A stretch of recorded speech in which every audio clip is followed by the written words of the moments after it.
지금 이 영상을 보고 계신 분이라면 아마 마음 한구석이 뜨끔하실 겁니다. 며느리와의 관계, 겉으로는 괜찮은 척하지만 속으로는 서운함이 켜켜이 쌓여 있으신가요? 명절이나 가족 모임에서도 그저 형식적인 인사만 나누고 진심은 감추고 계신가요? 오늘 이 이야기를 끝까지 보시면 굳어버린 고부 관계도 다시 풀릴 수 있다는 걸 알게 되실 겁니다. 지금부터 72살 평범한 시어머니의 솔직한 이야기를 들려드리겠습니다. 저는 올해 72입니다. 아들이 결혼한 지는 12년 됐습니다. 며느리와는 처음 몇 년은 그럭저럭 괜찮았는데 손주가 태어나면서 사이가 틀어지기 시작했고 결국 3년 가까이 며느리와 거의 말을 섞지 않고 지냈습니다. 같은 도시에 살면서도 명절에나 겨우 얼굴을 보는 사이가 됐습니다. 지금은 다행히 그 관계를 회복해서 요즘은 며느리와 일주일에 한 번씩 만나 차도 마시는 사이가 됐습니다. 저처럼 며느리나 사위와의 관계로 마음고생하시는 분들께 이 이야기가 조금이나마 도움이 되길 바랍니다. 며느리는 처음 만났을 때부터 참 예의 바르고 똑 부러지는 사람이었습니다. 대기업에 다니는 커리어 우먼이었는데 아들이 그런 며느리를 데려왔을 때 저는 참 기특하고 자랑스러웠습니다. 결혼 초기 몇 년은 정말 사이가 좋았습니다. 명절에도 살갑게 인사하고 가끔 저에게 옷이나 화장품을 선물해 주기도 했습니다. 저는 주변 사람들에게 우리 며느리 참 잘 만났다고 자랑하고 다녔습니다. 문제는 손주가 태어나면서부터였습니다. 며느리는 출산 휴가를 마치고 바로 복직해야 하는 상황이었습니다. 아들 내외가 저에게 조심스럽게 부탁했습니다. 어머니, 죄송하지만 낮 시간 동안만이라도 아이를 좀 봐주실 수 있을까요? 저는 흔쾌히 그러겠다고 했습니다. 손주를 돌보는 게 힘들긴 해도 그때는 저도 아직 건강했고 손주 보는 낙이 있었으니까요. 그런데 손주를 돌보면서부터 며느리와 저 사이에 자잘한 마찰이 생기기 시작했습니다. 며느리는 육아에 대해 요즘 방식을 고수했습니다. 어머니, 아기 안아서 재우지 마세요. 자기 힘으로 자야 애착에 좋대요. 저는 처음엔 그저 요즘 젊은 사람들 방식이 다르구나 하고 넘겼습니다. 하지만 이런 지적이 하나둘 쌓이면서 저는 점점 위축됐습니다. 어머니, 이유식에 소금 넣으시면 안 돼요. 어머니, 아기한테 그렇게 뽀뽀하시면 세균 옮아요. 매번 이런 말을 들으니 제가 손주를 잘못 키우고 있다는 죄책감마저 들었습니다. 저는 30년 넘게 제 자식 셋을 키운 경험이 있었습니다. 그런데 며느리는 그 경험을 존중해 주기는커녕 마치 제가 아무것도 모르는 사람처럼 대하는 것 같았습니다. 저는 서운한 마음을 아들에게 조심스럽게 털어놓았습니다. 아들아, 어머니도 나름 너희 셋 잘 키운 경험이 있는데 며느리가 자꾸 저렇게 하니 좀 서운하구나. 아들은 그저 어머니, 요즘은 다 그래요라며 대수롭지 않게 넘겼습니다. 저는 그런 아들의 반응에 더 서운했습니다. 결정적인 사건은 손주가 2돌 무렵 열이 심하게 났던 날 벌어졌습니다. 저는 아이가 열이 나서 놀라서 해열제를 먹였습니다. 그런데 마침 병원에서 처방받은 해열제가 아니라 예전에 큰아들 키울 때 쓰던 상비약을 먹였습니다. 며느리가 그날 회사에서 급하게 돌아와서 그 사실을 알고는 크게 화를 냈습니다. 어머니, 어떻게 임의로 그런 약을 먹이세요? 아기한테 큰일 날 수도 있었어요. 저는 정말 놀라고 당황했습니다. 저는 그저 아이가 아픈 게 걱정돼서 한 행동이었는데 며느리는 마치 제가 큰 잘못을 저지른 것처럼 몰아세웠습니다. 저도 그날은 참지 못하고 맞받아쳤습니다. 얘야, 나도 자식 셋을 키운 사람이다. 그 정도 상비약 먹인 게 뭐가 그렇게 큰 잘못이니? 며느리는 눈물을 흘리며 말했습니다. 어머니는 몰라요. 요즘 이런 거 함부로 먹이면 안 되는 이유가 다 있어요. 저는 순간 정말 큰 상처를 받았습니다. 며느리가 저를 무시하는 것 같았고, 며느리는 며느리대로 제가 자기 아이를 위험하게 했다고 생각하는 것 같았습니다. 그날 이후로 저희 고부 사이는 급속도로 냉랭해졌습니다. 며느리는 그 일 이후로 더 이상 저에게 아이를 맡기지 않기로 결정했습니다.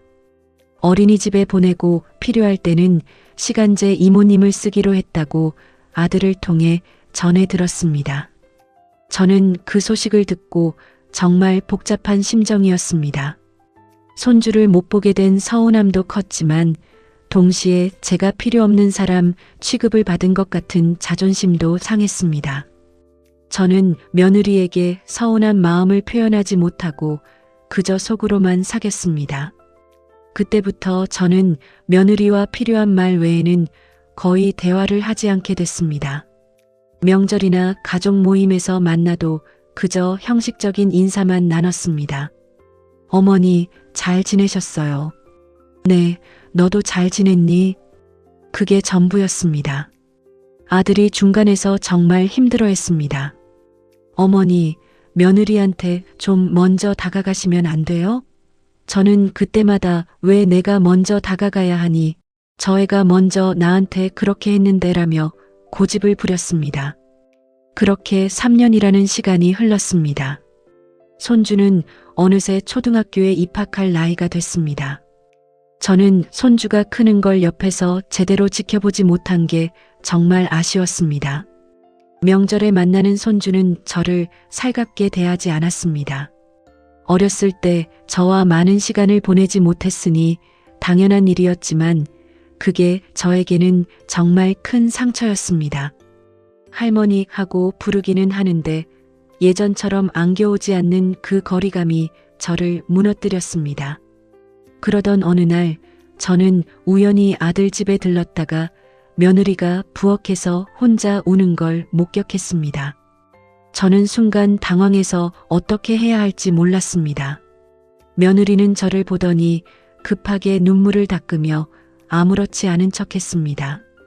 어머니, 오셨어요. 저는 조심스럽게 무슨 일 있니 하고 물었습니다. 며느리는 처음엔 아니에요라고 했지만 제가 계속 걱정스러운 눈빛으로 바라보자 결국 속마음을 털어놓았습니다. 회사에서 승진 심사에서 밀렸어요. 애 키우느라 시간 못 낸 게 결국 발목을 잡았나 봐요. 저는 그 순간 정말 많은 생각이 스쳤습니다. 며느리도 힘든 시간을 보내고 있었다는 걸, 저는 제 서운함만 붙잡고 있느라 며느리의 그런 고충을 헤아리지 못했다는 걸 깨달았습니다.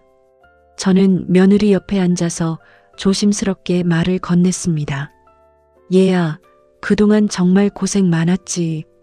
애 키우면서 회사 다니는 게 얼마나 힘든 일인지 나도 알아. 며느리는 그 말을 듣더니 갑자기 울음을 터뜨렸습니다. 어머니, 죄송해요. 그때 제가 너무 예민하게 굴었어요. 어머니도 아기를 위해서 그러신 건데 제가 너무 심하게 화냈던 것 같아요. 저도 그동안 쌓아뒀던 서운함을 조심스럽게 꺼냈습니다. 나도 그날 이후로 많이 서운했다. 내가 손주를 잘못 키울까봐 걱정돼서 그런 게 아니라 그냥 필요 없는 사람 취급받는 것 같아서 속상했어.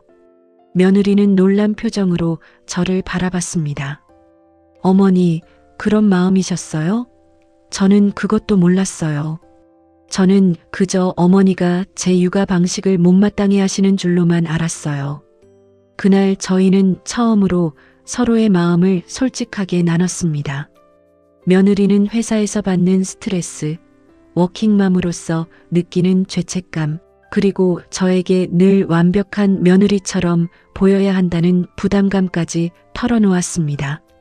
저도 손주를 돌봐주다가 갑자기 그 역할을 뺏긴 것 같은 상실감, 그리고 제 육아 경험이 무시당하는 것 같은 서운함을 이야기했습니다. 대화를 나누다 보니 저희 둘 다 상대방이 저를 무시한다. 저 사람이 나를 필요 없는 사람 취급한다는 오해 속에서 3년을 보냈다는 걸 알게 됐습니다. 그날 이후로 저희 고부관계는 조금씩 달라지기 시작했습니다. 저는 먼저 며느리에게 문자를 보내는 연습을 했습니다. 얘야, 요즘 회사 일은 좀 어떠니? 며느리도 조금씩 저에게 먼저 연락을 하기 시작했습니다. 어머니, 이번 주말에 시간 되세요? 아이랑 같이 식사라도 하려고요. 처음엔 여전히 어색했지만 조금씩 그 어색함이 편안함으로 바뀌어 갔습니다. 저는 이번에는 며느리의 육아 방식을 존중하려고 노력했습니다. 예전 같으면 아이고, 그건 이렇게 해야지라고 했을 상황에서도 이제는 요즘은 그렇게 하는구나, 배워야겠다며 한 발 물러섰습니다. 며느리도 저에게 조금씩 조언을 구하기 시작했습니다. 어머니, 이럴 땐 어떻게 하셨어요? 그렇게 서로에게 조금씩 다가가는 시간이 쌓였습니다. 지금 저희는 일주일에 한 번씩 만나 함께 차를 마십니다. 처음엔 아들이 먼저 제안한 자리였는데 지금은 며느리가 먼저 어머니, 이번 주에 시간 어떠세요? 하고 연락합니다. 지난주에는 며느리가 회사에서 있었던 일을 저에게 털어놓으며 조언을 구했습니다. 어머니, 이런 상황에서는 어떻게 하는 게 좋을까요? 제가 며느리에게 인생 선배로서 뭔가 도움이 될 수 있다는 게 얼마나 뿌듯한지 모릅니다. 손주와의 관계도 다시 가까워지고 있습니다. 요즘은 한 달에 한두 번씩 손주를 하룻밤 재우는 날도 생겼습니다. 며느리가 먼저 어머니, 이번 주말에 애 좀 맡아주실 수 있으세요? 오랜만에 남편이랑 데이트 좀 하려고요라고 부탁했을 때 저는 정말 기뻤습니다. 예전처럼 매일은 아니지만 손주와 함께하는 그 시간이 얼마나 소중한지 다시 느끼고 있습니다. 경로당에서 저와 비슷한 고민을 하는 분들을 만나면 저는 이 이야기를 꼭 해드립니다. 며느리나 사위와 갈등이 생겼을 때 그저 서운함만 붙잡고 있으면 그 관계는 점점 더 멀어질 뿐이라고요. 먼저 다가가는 게 자존심 상하는 일이 아니라 오히려 지혜로운 선택이라고 말씀드리고 싶습니다. 그리고 상대방도 나름의 고충과 사정이 있을 거라는 걸 헤아려 보시라고요. 저도 며느리가 저를 무시한다고만 생각했는데 알고 보니 며느리도 자기 나름의 힘든 시간을 보내고 있었습니다. 세대가 다르면 육아 방식도 생각도 다를 수밖에 없다는 걸 이제는 인정합니다. 예전엔 제 방식이 옳다고만 생각했는데 지금은 서로 다른 방식이 있을 뿐이라는 걸 압니다. 그리고 무엇보다 중요한 건 서로의 진심을 솔직하게 나누는 겁니다. 저희는 3년을 서로 오해한 채 보냈습니다. 그 시간 동안 손주와도 멀어지고 아들도 그 사이에서 힘들어했습니다. 조금만 더 일찍 솔직하게 대화했더라면 그 3년을 그렇게 허비하지 않았을 텐데 하는 아쉬움이 남습니다. 그래서 저는 이 영상을 보시는 분들께 꼭 말씀드리고 싶습니다. 며느리나 사위와의 관계에서 서운함이 쌓이셨다면 자존심을 잠시 내려놓고 먼저 다가가 보세요. 그리고 상대방의 이야기를 판단하지 않고 그저 들어주는 것부터 시작해 보세요. 저는 그렇게 며느리의 눈물을 보고 나서야 비로소 진짜 대화를 시작할 수 있었습니다. 늦었다고 생각하지 마시고 지금이라도 손을 내밀어 보시길 바랍니다. 저는 이제 이렇게 삽니다. 며느리와 일주일에 한 번 차를 마시며 서로의 하루를 나누고 손주와 함께 하룻밤을 보내는 날을 기다리며 3년의 냉랭한 시간을 지나 지금 이 관계가 더욱 소중하게 느껴집니다. 여러분은 며느리나 사위와 요즘 어떻게 지내고 계신가요? 댓글로 여러분의 이야기도 들려주시면 좋겠습니다.